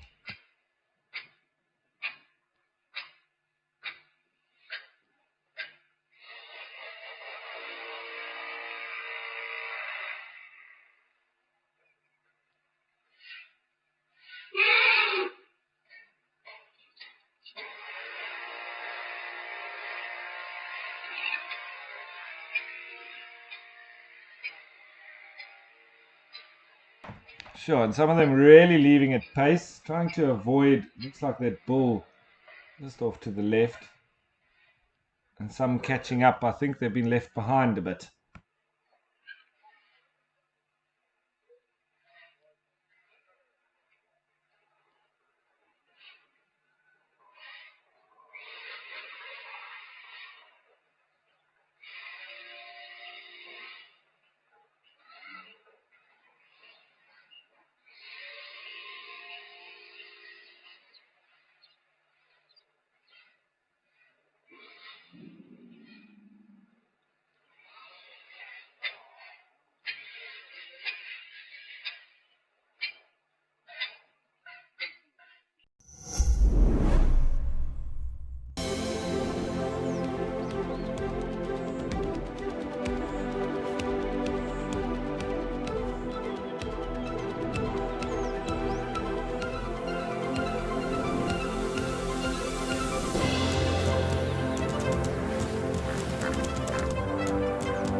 Those sounds just go straight through you.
Folks, this is crazy. So many elephants now coming down to the waterhole. I think this is now another herd. But remember that there's a huge population of elephants in the Madikwe Game Reserve, and some would say that it's even overpopulated. There's more coming down through the brush, so this might be quite a special sighting.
Now, Dream Wild. It is an absolutely special day here at Jamala. In particular, we do generally have elephants down here every day, most days, but today is absolutely special. It's very special. The amount and different herds that are coming down. Fantastic.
The most interesting part of this kind of sighting, I must say, is the interaction between different herds. And you can see there's uneasiness, there's a little bit of jostling, there's some anxious behavior, and they don't seem to settle. It's not always like this with different breeding herds that come together. You know, if you watch in the Chobe National Park, for instance, I've seen on many occasions huge herds intermingling, coming together, and there's quite a sort of social feel to it. Everybody almost wanting to go past the next one and greet and say hello, almost hello. My name's Ralph. What's yours? Where do you come from? Where you been? So, but this just seems a little bit more agitated. It's like and it can often be when the resources are at their minimum in the middle of winter like this. The food availability, quality food availability is probably low, and they're probably walking long distances. So maybe the mood of the different groups is a little bit low now, and so they're not that keen to socialize. They're here to get their drink and to move on. And other groups being here is maybe a bit of an irritation. I don't know. I'm just speculating, but it doesn't seem like a comfortable meeting currently. Even though there's lots of them coming in, you can see ears spread out, trying to make themselves look bigger, posturing. It's just not. It's not very comfortable and not a very sociable affair.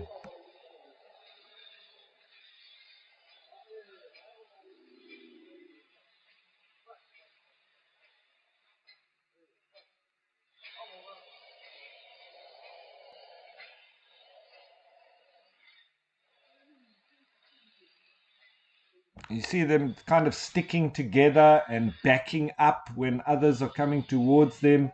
It's not very friendly. It's not super aggressive either, but it's not like they're going to be enjoying each other's company. It doesn't look like that.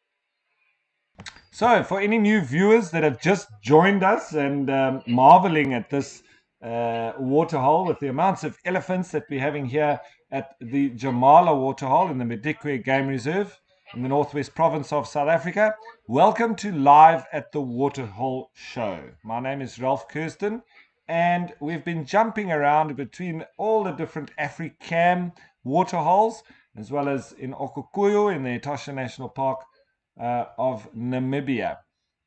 So obviously here I think has to be said to be the highlight of today.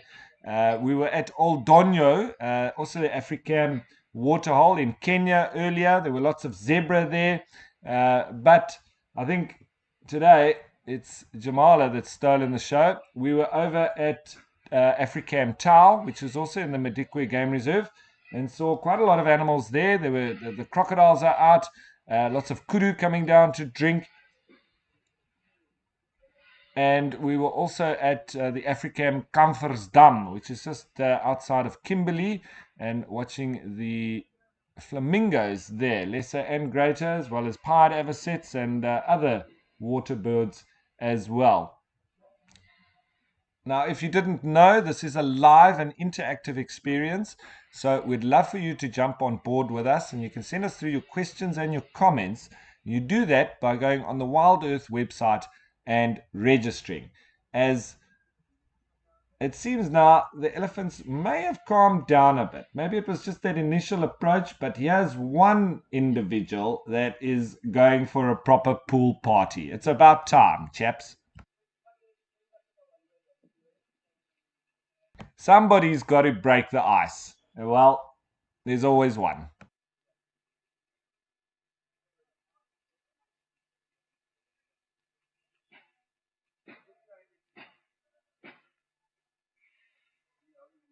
Looks like he's getting a scratch as well on the rock at the same time.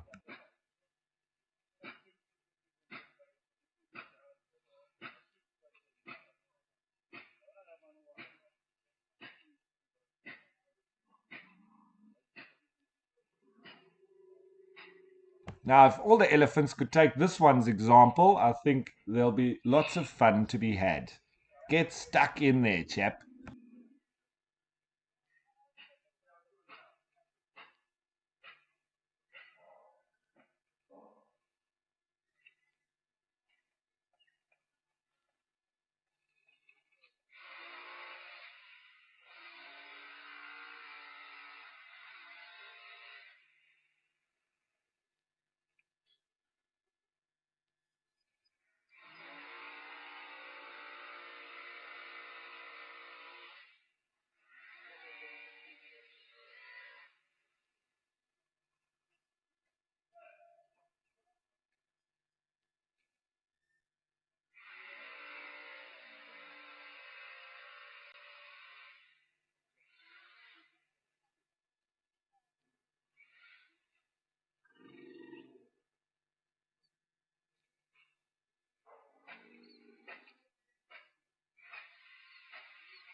You see, sometimes it just takes one to get stuck in, and then the others follow.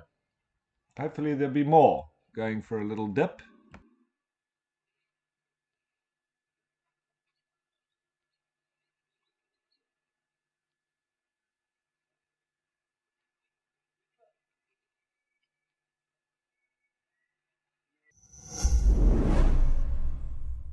Do you love relaxing at a waterhole with the sights and sounds of Africa all around you? Well, we have some really exciting news for you. From August 1st, Africam is joining forces with WildEarth to bring the majesty of Africa right into your living room with 9 incredible new waterhole cameras from across South Africa and Kenya. Get ready to embark on a new journey. This is Live at the Waterhole.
And there is indeed yet another group arriving at the Waterhole. This is just fantastic.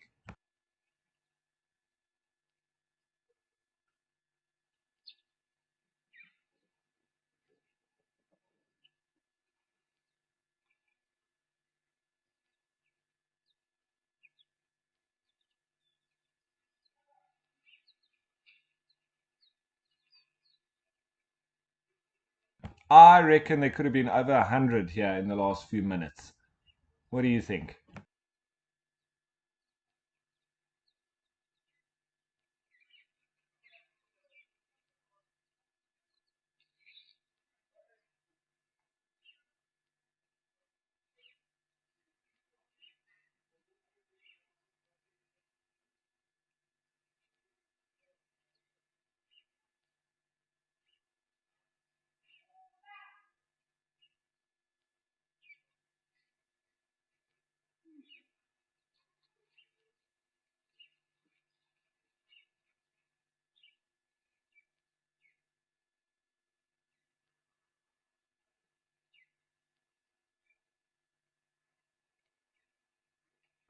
Lucy, absolutely, definitely wonderful extremes here in the Madikwe Game Reserve. It's extreme landscape. It's extreme conditions. I think it's very dry there currently, and well, extreme high numbers of elephants. So I think your statement is on the button.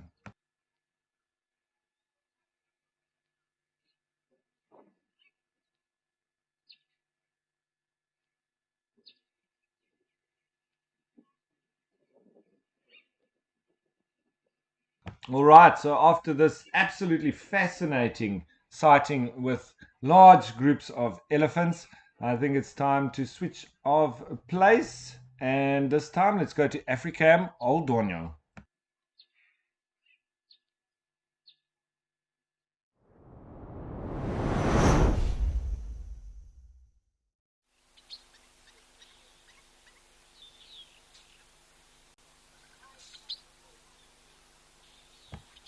So back in Kenya, we've got a nice close-up view of a couple of eland that have come down to drink. Lovely.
So now you see him, now you don't. Sorry, folks, that was just a freeze frame there. And as it froze, I think that second eland disappeared. So it wasn't anything magical. It was just a slight technical problem.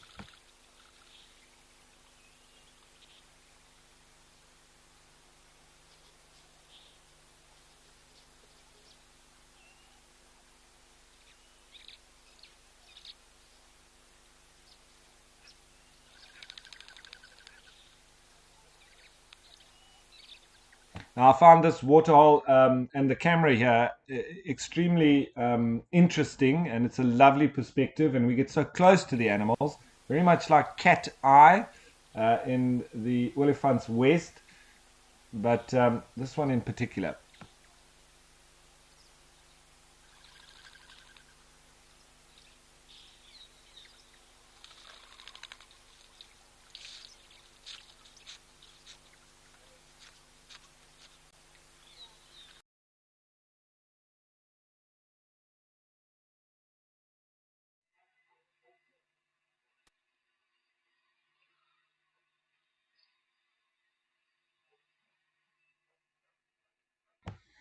So the technical issues, just that old Donyo just got the better of us. So I think we'll leave that one alone for a while. Doesn't seem like it wants us viewing it today. Anyway, it's not a bad thing to come back to Jamala with the amount of elephants that we have here. So let's continue on enjoying the interactions between the different herds.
I think that elephant in the background is still having his own little private pool party. Nobody else seems to want to join in, but I'm glad there's at least one that's going for it.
Not everyone gets excited to hear a leopard chuff, spot a pangolin, or see a real impala rut.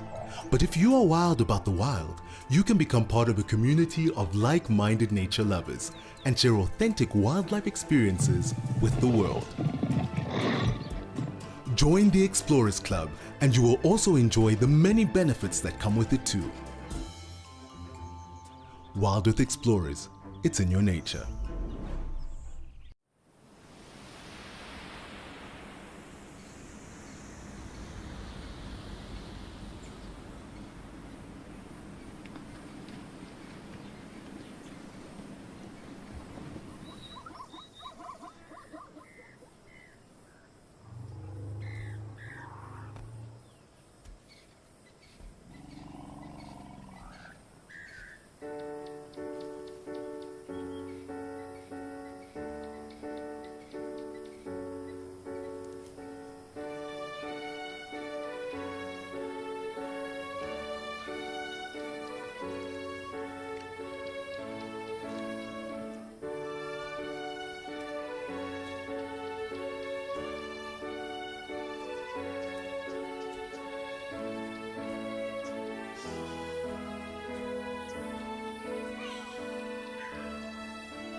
Wow, so this really has been an elephant extravaganza.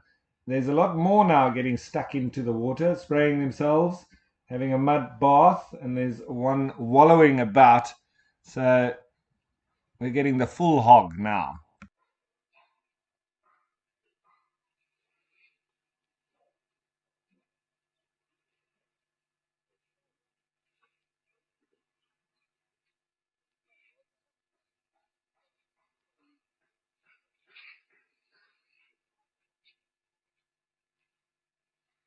And lovely to see that the mood has changed. It's not so nervous, anxious, and impatient like it was earlier. Now it looks like fun is the order of the day.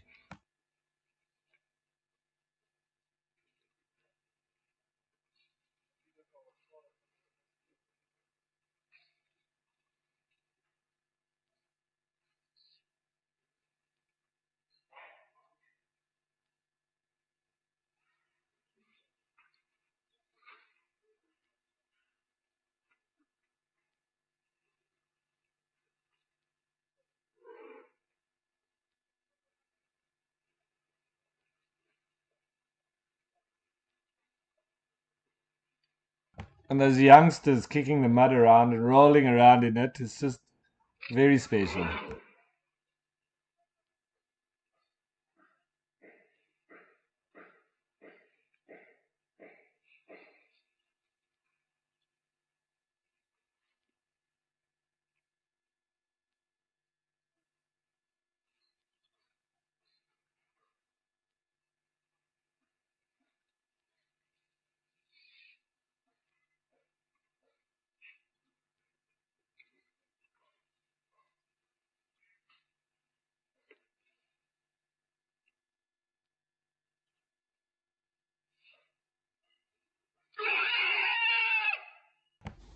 So, slowly heading towards the end of the show, and what a wonderful way to finish it. It's been an elephantastic day. They've really come to the party and they've started to make one. So, that is lovely, lovely, lovely. What's it going to be tomorrow? Well, you'll have to join us and find out. Don't forget that later on this afternoon from 2:30, it will be the sunset safari, and the naturalists will be going out and seeing what they can find. Then tomorrow morning from 6:30, it will be the sunrise safari, and they'll be doing exactly the same.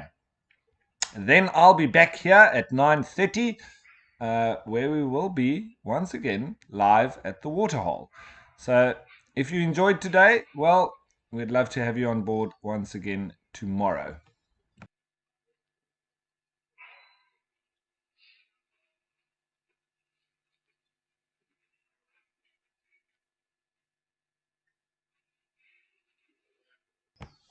So, as always, thanks for joining us. Thanks to the WildEarth team, everybody from top to bottom. There's lots of guys behind the scenes that nobody gets to hear about or see or hear at any stage. Some of them are the most important with regards to the show. We do the easy part as the naturalists, sitting here talking nonsense, whether I'm on the Waterhole shows or on the sunrise or sunset. It's all the same. Anyway, so thanks for everybody for joining us. And of course, to the stars of the shows, the wildlife. Without them, it wouldn't be possible. Little bit of argy-bargy going on here, but that's it from me, folks. Until tomorrow, ciao for now.